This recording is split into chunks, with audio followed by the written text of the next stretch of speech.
That means ये oil की लड़ाई नहीं है, ये लड़ाई किसी और चीज की है। तो जो सारी की सारी गवर्नमेंट्स बनाई गई हैं इन मुस्लिम कंट्रीज के अंदर रेजिम चेंज करने के बाद, सारी जिहादियों की गवर्नमेंट है। डीप स्टेट को हमेशा ही ऐसे एलिमेंट्स चाहिए जो कि गंद डालते रहें और उनके डर को दिखाकर ये अपनी दुकानदारी चलाते हैं। आपको याद होगा बाराक ओबामा, उन्होंने आईसिस को खड़ा किया, उसके बाद खुद ही उस आईसिस को खत्म करने के लिए एक वॉर शुरू कर दिया, वो आज तक चल रहा है। ये लड़ाई है हथियार बेचने की, ये सिर्फ अपने आर्म्स लॉबी का एक गेम है जो डीप स्टेट के जेबी भरता है। इसके पीछे तेल का मामला है ही नहीं, अगर होता तो पाकिस्तान में ये घुसते नहीं, ये कभी भी बांग्लादेश में नहीं घुसते और वहां पर मोहम्मद यूनिस को नहीं बिठाते जो खुद एक जिहादी है। जय हिंद, नमस्कार। मैं अंबर जैदी स्वागत करती हूँ आप सबका एक बार फिर से। और आज मेरे साथ जुड़े हैं सुमित जैन जी, और एक बार फिर से मैं आपका बहुत स्वागत करती हूँ। जय हिंद, नमस्कार। जय हिंद, नमस्कार। सुमित जी, अब बीते दिनों हमने काफी कुछ होते हुए देखा है। हर दिन कोई ना कोई डेवलपमेंट होती रहती है, कभी पैसिफिक ओशन में, कभी सीरिया में, ईरान में, Iraq, Gaza, Lebanon, Russia, Ukraine. इतना कुछ हो रहा है कि हमें समझ में नहीं आता कि ओवरनाइट कैसे हालात, जज्बात बदल जाते हैं। लेकिन जितने फास्ट पेस डेवलपमेंट हो रहे हैं, उससे बहुत सारे अंदाजे और बहुत सारे एनालिस्ट कई सारे दावे कर रहे हैं, जो कुछ भी सीरिया में हुआ या मिडिल ईस्ट में खास तौर से जिस तरह के हालात बने हुए हैं, उस सब को लेकर बहुत सारे सवाल उठ खड़े हुए हैं। क्या जो इजराइल, अमेरिका, ईरान में रेजिम चेंज की बात करता है, क्या इजराइल में जो ओवरनाइट बशर अल असद को टॉपल डाउन किया गया या फिर रेजिम चेंज हुआ, उसके पीछे क्या क्या वजह हैं? क्या इजराइल, ग्रेटर इजराइल का जो प्लान है उसके तहत ये कर रहा है ताकि मुस्लिम जो कंट्रीज है उनके ऊपर ऑयल एनर्जी डिपेंडेंस कम हो जाए, यूएस और बाकी जो कंट्रीज हैं उनकी, या इससे भी आगे का कोई और प्लान है? क्योंकि हम लगातार आसपास के अपने इस रीजन में, खास और मिडिल ईस्ट और एशिया में पूरे में, हमें बहुत ज्यादा फास्ट पेस्ड डेवलपमेंट नजर आ रहे हैं। क्या और कैसे आप इसको देख पा रहे हैं? अमर जी, पहली बात, ये बहुत ही इंपॉर्टेंट मुद्दा है। इसके ऊपर बहुत लोगों ने वीडियोस बनाई हैं, बहुत सेंसेशंस हैं। But being you are also a journalist and you are also covering geopolitics for a very long time, you understand one thing कि जो दिखाया जाता है और जो होता है, दोनों में जमीन आसमान का फर्क होता है।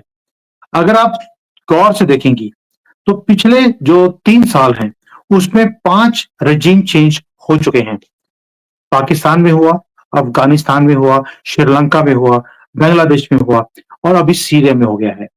5 में से 4 मुस्लिम कंट्रीज हैं और 5 में से जो 4 मुस्लिम कंट्रीज हैं, 4 में से एक ही कंट्री है जिसके पास तेल है।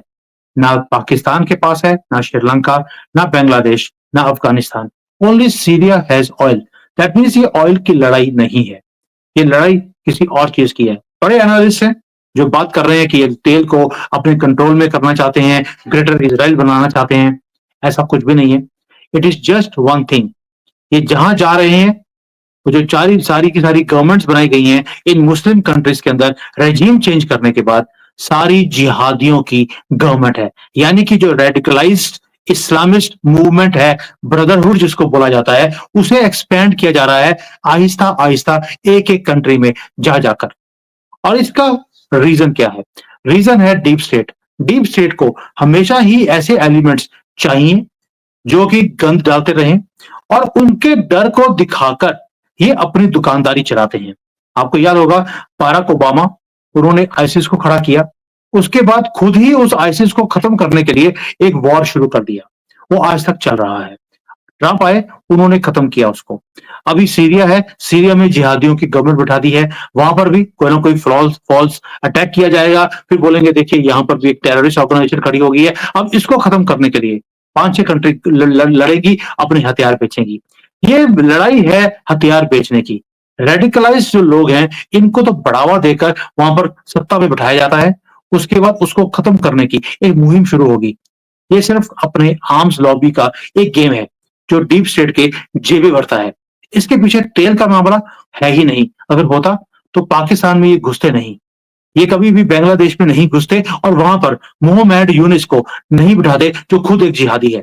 तो आप समझ सकते हैं कि तालिबान की गवर्नमेंट को एक्सेप्ट कर लिया, मोहम्मद यूनुस की गवर्नमेंट को एक्सेप्ट कर लिया। उधर पाकिस्तान में जो कुछ हुआ है, इतना साफ-सुथरा आदमी जो जिन और ये सारे जो पिंकी पिरनी के साथ लगकर उसने गवर्नमेंट को चलाया है, उसको नीचे गिरवा दिया। और यहाँ पर आज सीरिया में 60 साल से चला रही है फैमिली, एक गवर्नमेंट चला रही है, उसको नीचे फेंक दिया। So now you understand, matter एक ही है, हथियार बेचने का, नथिंग एल्स। हथियार बेचना तो है ही एक बड़ा मुद्दा और ऑयल भी उसमें एक मसला है। लेकिन जिस तरह से सीरिया को टेक ओवर किया गया, जिस तरह से टॉपल डाउन किया गया है या पूरी तरह से हम कहें क्योंकि पूरी तरह से रिजीम चेंज हो गया है और हालात और बहुत सारी चीज़ें हमें आगे नज़र आएँगी। लेकिन जो ईरान के लिए जिस तरह का चैलेंज अभी बनकर उभरा है सीरिया में रिजीम चेंज के बाद क्या जो इज़राइल और अमेरिका ईरान में रिजीम चेंज की बात करें, तो क्या इज़राइल के बाद अब ईरान में भी वो आपको संभव होता हुआ नज़र आ रहा है कि ईरान में भी इस तरह से हम सत्ता परिवर्तन देखेंगे? क्योंकि कई सालों से हमने हिजाब विवाद भी देखा, उसको भी जो इरानियन अथॉरिटीज़ हैं, वो यही कह रहे थे कि ये फ़ॉरेन जो ताकतें हैं उनका ईरान को कमज़ोर करने का एक हथियार है, महिलाओं को इस्तेमाल करके ये ईरान को कमज़ोर करना चाहते हैं या टॉपल डाउन करना चाहते हैं जो रेजिम है उसको। देखिए सीरिया झांकी है, पिक्चर अभी बाकी है। पिक्चर आनी तो ईरान के ऊपर ही है। ईरान को भी मालूम है कि निशाना मेरे ऊपर है। अब किया क्या है? आप देखिए जो ईरान है वो कभी भी युद्ध सीधे नहीं लड़ता। अगर यमन में है तो हौतीस जो हैं, हौतीस को लगा दिया वहां पर कि आप लड़ते रहिए, तंग करते रहिए और आपको सपोर्ट हम करते रहेंगे। मर कौन रहा है? ईरानियन नहीं मर रहे, हौतीस मर रहे हैं या जिस आर्मी के साथ लड़ रहे हैं वो मर रहे हैं। इधर भी हिजबुल्लाह को आर्म्स एंड एम्यूनिशन दिया और वहां पर एक प्रॉक्सी वॉर शुरू करवाया। मैटर बनाया इन्होंने लेबनान को। लेबनान में हिजबुल्लाह को बिठाया इजराइल को तंग करने के लिए, लेकिन रास्ता यूज किया सीरिया का। अब सीरिया इनके हाथों से निकल गया है, यानी कि जो सपोर्ट सिस्टम बड़े आसानी से लेबनान पहुंचता था वो नहीं पहुंच पाएगा। तो ईरान की जो एक बैकिंग करने की एक आदत है, कभी हाउतीज, कभी हिजबुल्लाह, कभी हमास, अब वो वीक हो गया है। अब उसका जब इकोसिस्टम ही पीछे से ये प्रॉक्सी वॉर का वीक हो जाएगा, तो ईरान का जो एक प्लान है कि वो इज़राइल को तंग करेगा, उसको खत्म कर देगा, वो नहीं हो पाएगा। अब वो जहां तो अटैकिंग पोजीशन में था, अभी वो सर्वाइवल की पोजीशन में वो चला गया है। ईरान को मालूम है सीरिया सिर्फ एक बहाना था मुझे वीक करने का। अब ये मेरे ऊपर अटैक करेंगे और अटैक करने से पहले ईरान भी कुछ करना शुरू कर दिया। They know that the tsunami of Trump is coming और उन्होंने अपने जो न्यूक्लियर वेपन है उसे बनाने की तेजी उन्होंने कर दी है। यानी कि ईरान चाहता है कि किसी भी तरीके से जो वो 80-90% तक पहुंच गए हैं अपने बॉम्ब बनाने के लिए, it should come to 100% the next few months. उसके लिए उन्होंने चाइना को अप्रोच किया है, उन्होंने पाकिस्तान को भी अप्रोच किया है और पाकिस्तान को तो पैसे चाहिए, जो भी पैसे देगा वो टेक्नोलॉजी उनको ट्रांसफर कर देंगे। पहले भी इन्होंने ये कुछ किया था, अभी भी ये ईरान की हेल्प करने के लिए सामने आ रहे हैं। इतना कॉम्प्लेक्स हो गया है सीरिया की गवर्नमेंट गिरने के बाद। एंड दे ये मैंने पहले बोला है, बहुत सोची समझी चाल है। ईरान को मैसेज भी पहुंचा दिया कि अगला नंबर तुम्हारा है, तुम्हें छोड़ेंगे नहीं और ईरान भी इनको छोड़ेगा नहीं। अब ईरान का डर दिखाकर उसके ऊपर अटैक किया जाएगा, कुछ ना कुछ फॉल्स कोई ना कोई चीज इनके ऊपर की जाएगी। जैसे सीरिया में गवर्नमेंट को गिरवाया है, अब ईरान का नंबर है। इतना आसानी से ये मिडल ईस्ट को शांत होने दे, ऐसा हो नहीं सकता। व्हाई? बिकॉज ट्रंप कहते हैं कि मैं आते ही युद्ध रुकवा दूंगा और बाइडेन बोलता है मेरे युद्ध शुरू करवाए हुए तुम बंद करवा ही नहीं सकते, जितनी मर्जी तुम कोशिश कर लो। उधर बाइडेन ने इवन यूक्रेन तक को जो न्यूक्लियर बॉम्ब है वो देने की प्रपोजल रख दी है कि I want to arm Ukraine with a nuclear bomb, ताकि वो बॉम्ब लेकर रशिया के ऊपर फेंक दे। वो कहता मैं तो मर ही रहा हूं, तुम्हें भी छोड़ूंगा नहीं। तो यहां पर क्या कुछ होने वाला है? 40 से कम दिन रह गए हैं ट्रंप के आने में। क्या ट्रंप आएंगे? अभी भी उसके ऊपर क्वेश्चन मार्क है। अभी सभी बोल रहे हैं कि 20 जनवरी के बाद सब कुछ ठीक हो जाएगा। मेरा मानना एक ही है, सब कुछ ठीक तब होगा जब ट्रंप आएंगे और उनको रुकवाने के लिए हर वो कोशिश की जा रही है ताकि ट्रंप कुर्सी पर ना आ पाए। अब आपके लिए लेटेस्ट न्यूज भी एक और बता देता हूं आपको। चाइना ने ताइवान को पूरी तरह से घेर लिया है। वहां पर जी, उन्होंने अपनी बिल्कुल। शिप्स भेज दिए, अपने एयरप्लेन्स भेज दिए हैं, and today Taiwan is a hostage right in the sea and in the sky. Absolutely ये मैंने कुछ घंटों पहले ये खबर पढ़ी थी और जिस तरह से मैं वही बोल रही हूँ कि पूरे ही विश्व भर में हम इतने फास्ट पेस डेवलपमेंट देख रहे हैं, हर तरफ वॉर और क्लैशेस और लगातार एस्केलेशन हमें नज़र आ रहा है। तो ऐसे में जो हम प्रेज़िडेंट ट्रम्प की बात की आपने ख़ास तौर से, उससे आने से पहले ऐसा लग रहा है कि जो बाइडेन है वो उनको इतना ज़्यादा मेस में फँसाना चाहते हैं कि अगर वो आ जाएँ तो इन्हीं सब चीज़ों को सुलझाने में लग जाएँ ताकि उनके पास करने के लिए जो उन्होंने वादे किए थे उनके लिए समय ना बचे और अगले टर्म में वो बहुत ज़्यादा वीक बनकर रह जाएँ। तो ये तो प्रतीत हो रहा है। लेकिन सुमित जी एक बात और जो है वो भारत को लेकर बड़ी कही जा रही है वो ये कि जिस तरह से भारत के आस-पास भी एक स्थिति उभर रही है, बांग्लादेश हमारे लिए एक बड़ा चैलेंज बनता जा रहा है, खास पाकिस्तान तो था ही, चाइना भी है क्योंकि चाइना पे भी हम उतना भरोसा नहीं कर सकते, हालाँकि बातचीत और रिश्ते थोड़े बेहतर हुए हैं। लेकिन जो बांग्लादेश के थ्रू एक ब इस तरह का हालात और इस तरह की चीज़ें बनाई जा रही हैं उसको आप किस तरह से देख रहे हैं? भारत के लिए कितना बड़ा खतरा है? क्या भारत में इंटरनली भी इस तरह के हालात हम उभरते हुए देख सकते हैं? क्योंकि बहुत सारे म्यांमार और बांग्लादेशी रिफ्यूजी हैं और इनफैक्ट आज भी कई सौ बांग्लादेशियों को पकड़कर बाहर निकाला गया है। हैमर जी, मुझे हैरानी होती है, समुंदर में से आप एक बाल्टी निकाल रही हैं और आप खुश हो रही हैं कि मैंने समुंदर का पानी खत्म कर दिया। ये वही वाला हाल है, 10 करोड़ जिहादी बांग्लादेश से इलीगली भारत में आ गए और आपने कुछ 100 पकड़कर वापस भेज दिए। How will it matter? कि जब तक भारत में, जैसे बांग्लादेश में आज की डेट में हो रहा है, गली-गली में जाकर हिंदुओं के घरों को जलाया जा रहा है, उन्हें पकड़कर मारा जा रहा है। जब तक यहाँ पर भारत में गली-गली में लोग निकलकर बांग्लादेशियों को ढूँढकर, पकड़कर पुलिस को नहीं पकड़ाएँगे और उन्हें डिपोर्ट नहीं करवाएँगे, तब तक ये काम नहीं होगा। कुछ 100 को निकालने से कुछ नहीं होगा। आपने 100 भेजे हैं, वो 10,000 रोज़ आपके बॉर्डर को क्रॉस कर हमारे कंट्री में आ रहे हैं। दूसरी बात आपने बोली कि बांग्लादेश में जो सारे हालात हैं, उसका असर भारत के ऊपर क्या होगा? होगा कुछ भी नहीं। बहुत बुद्धिजीवी हैं, जिन्होंने बोलना शुरू कर दिया मोदी जी को, सजेशन दे रहे हैं कि मोदी जी जाकर अपनी आर्मी भेज दीजिए बांग्लादेश में, अटैक कर दीजिए। 1971 में जैसे इंदिरा गांधी ने हिम्मत दिखाई थी, वैसे ही हिम्मत आप भी दिखाइए। लोग भूल जाते हैं क्योंकि हमें पढ़ाया नहीं गया इन चीज़ों को। वही मानेकशॉ जिन्होंने 71 का वॉर जीता था, उनकी पेंशन रुकवा दी गई थी क्योंकि उन्होंने इंदिरा गांधी के ऑर्डर्स को मानने से इनकार कर दिया था। इंदिरा गांधी ने बड़ी ही बेशर्मी से उन्होंने बोल दिया था अपनी फौज को, आप बांग्लादेश को अपने हाल पर छोड़कर आप वापस आ जाइए। ये पाकिस्तान अपने इंटरनल मैटर है, आपको बीच में पड़ने की जरूरत नहीं है।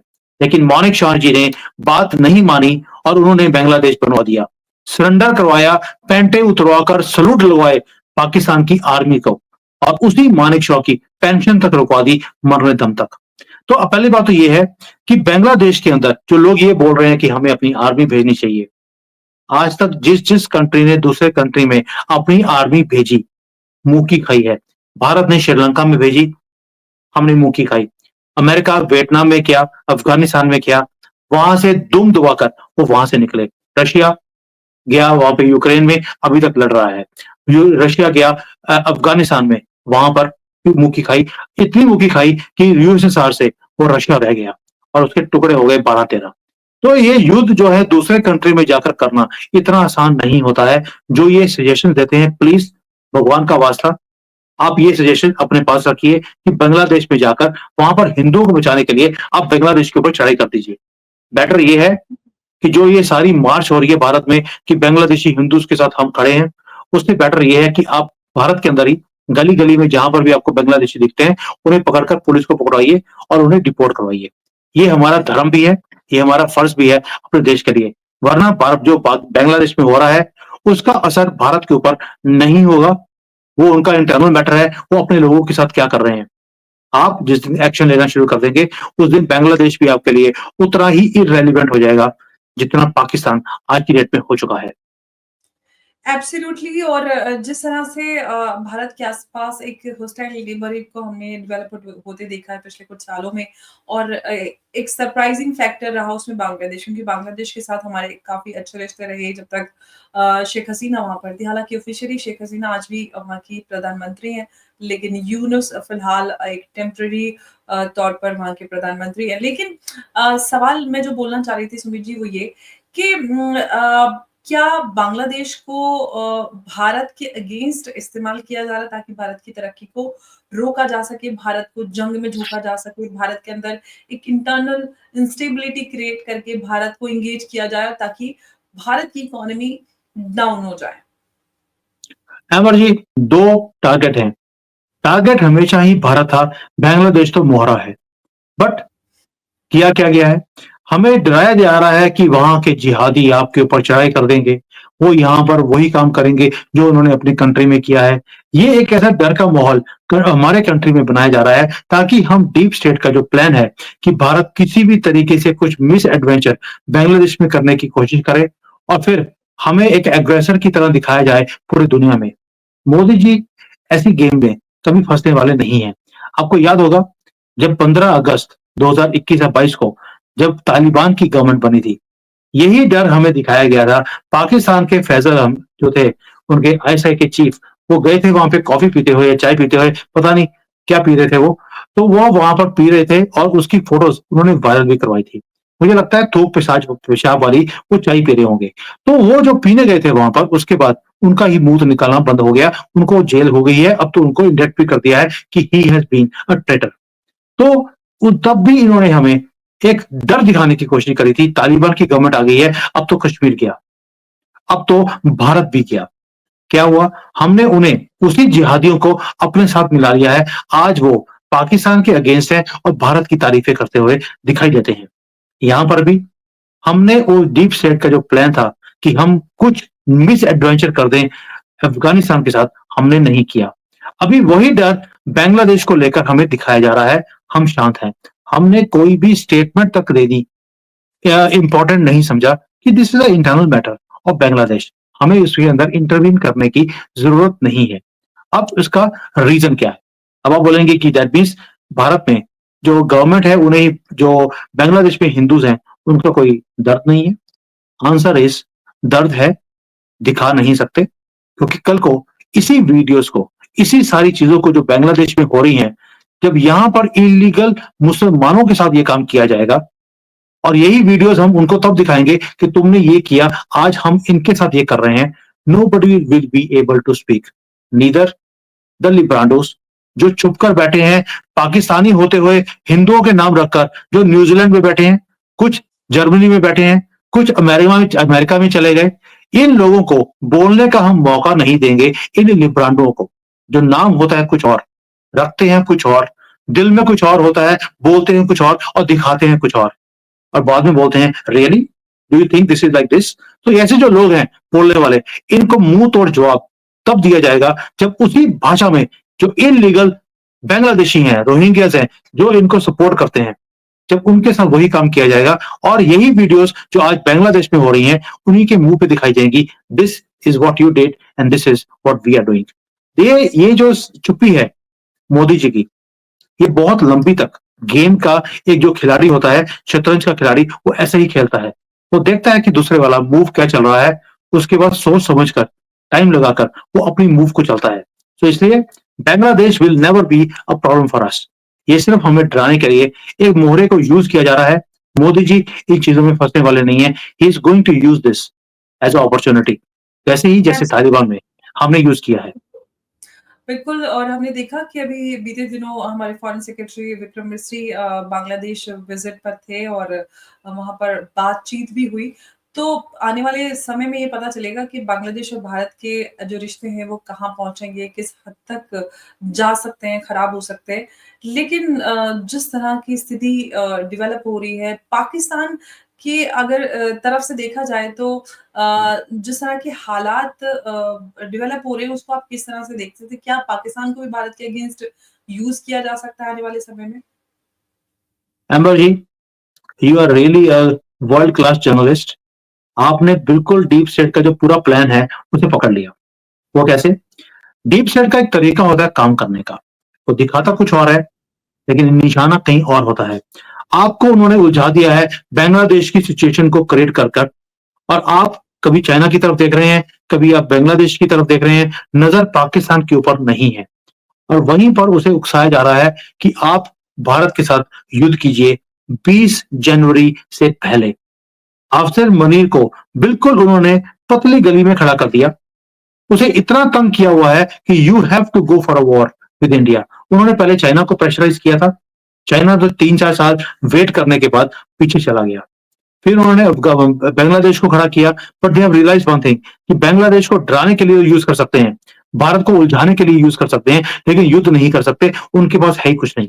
पाकिस्तान ही एक ऐसा कंट्री है जो हमें तंग कर सकता है, या यहाँ पर एक इमरजेंसी की सिचुएशन वो क्रिएट करवा सकता है। वो क्यों? क्योंकि भारत के पास भी न्यूक्लियर बॉम्ब है, पाकिस्तान के पास भी है, और ये बाइडेन को एक बहुत अच्छा मौका देता है कि दो न्यूक्लियर कंट्रीज आमने सामने हैं, ये न्यूक्लियर वॉर हो सकता है, इमरजेंसी हो गई। और इसलिए प्रेसिडेंट बाइडेन कंटिन्यू करेंगे 20 जनवरी के बाद भी। अब मुनीर इस चीज में फंसेंगे या नहीं फंसेंगे? He is not interested to go for a war. इसलिए वहां पर एक मुहिम चलाई गई पाकिस्तान के अंदर। वो वो स्कीम है या एक हैशटैग है कि जो फौजी फाउंडेशन है, इसके माल को खरीदना बंद कर दीजिए।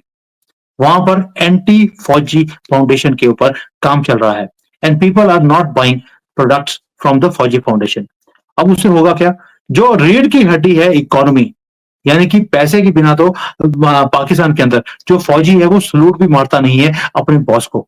जो सलूट मारता है तो 50 रुपए उसको दिए जाते हैं। तो ऐसी फौज जो पैसे लेकर सलूट मारती हो, उसके सारा इकोसिस्टम तोड़ दिया गया हो, तो क्या करेगा army chief? He needs money to run the country, और अपनी धाक बनाने के लिए भी पैसा चाहिए। वो नहीं होगा तो उसे कुछ ना कुछ करना पड़ेगा, जो डीप स्टेट चाहता है। डीप स्टेट ने बोल दिया तुझे पैसे चाहिए, तुझे लोन और दे दिया जाएगा। बस तेरा एक ही काम है, तूने भारत के साथ एक युद्ध करना है। और ये क्या मुनीर करेंगे या नहीं करेंगे, ये वक्त बताएगा। और लेटेस्ट न्यूज एक और दे देता हूं आपको। चाइना ने भी अपना जो एडवांस्ड फाइटर जेट्स हैं, पाकिस्तान को देने का ऐलान कर लिया है। पाकिस्तान के पास खाने के लिए दाने नहीं है, उसको फाइटर जेट्स किस चीज के लिए चाहिए? भारत से कोई युद्ध नहीं है, ईरान से कोई लड़ाई नहीं है, अफगानिस्तान से जो मार ही खा रहे हैं, कोई फर्क नहीं पड़ता। ये तो मार 71 से लेकर अब तक खाते ही आ रहे हैं, तो इनको तो आदत पड़ गई है। तो फिर इनको फाइटर जेट्स की अभी जरूरत क्यों है? अब आप समझती हैं? चाइना को एक्टिवेट कर दिया कि जो जो चीज पाकिस्तान मांग रहा है, इसे आप इमीडिएटली सप्लाई कीजिए। They need a war between Bharat and Pakistan, और जितनी जल्दी होगा उतना ही डीप स्टेट का जो प्लान है वो एक्टिवेट होगा। बांग्लादेश सिर्फ आपको उलझाने के लिए है। एक्चुअल एक्शन पाकिस्तान की तरफ से आपके ऊपर होने की पूरी तैयारी है। एब्सोल्युटली। और आने वाले वक़्त में पता चलेगा कि किस तरफ हालात जाते हैं, लेकिन सतर्कता बरतना बहुत आवश्यक है। जिस तरह के हालात बहुत तेज़ी से हमें बदलते हुए नज़र आ रहे हैं हमारे सामने, और बीते कुछ वर्षों में हमने जो हालात देखे हैं, ऐसे में कुछ भी कहना मुझे लगता है कि जल्दीबाज़ी होगी। सतर्कता बहुत आवश्यक है। सुमित जी, बहुत-बहुत धन्यवाद हमारे साथ इस चर्चा में जुड़ने के लिए। जय हिंद, नमस्कार। नमस्कार।